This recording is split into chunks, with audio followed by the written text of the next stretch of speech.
Praise lord. మరి దేవుడు చూడండి, ప్రభువు ప్రతి దుష్కార్యం నుండి మనల్ని తప్పించి తన పరలోక రాజ్యం చేరినట్లు మనల్ని రక్షించును గాక. ఆమేన్. ఈ దీవెన బాగుంది.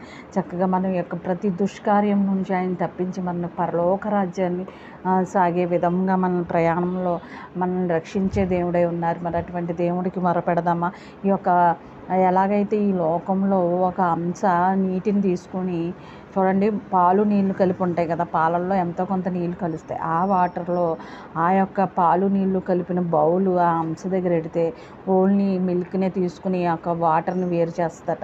అంశకు అటువంటి గుణం ఉంది, పావురానికి కూడా అటువంటి గుణం ఉంది. కాబట్టి ఈ యొక్క లోకంలో ఉన్న మాలిన్యాన్ని మనకు అంటక ప్రతి దుష్కార్యం నుండి ఆయన మనల్ని తప్పించి పరలోక రాజ్యం చేరినట్లు మనం రక్షించే దేవుడై ఉన్నారు. కాబట్టి మనం హంసలాగా పావురంలాగా ఈ లోకంలో మనం గడిపినట్లయితే మనకు పరలోక రాజ్యం తప్పక ప్రాప్తిస్తుంది.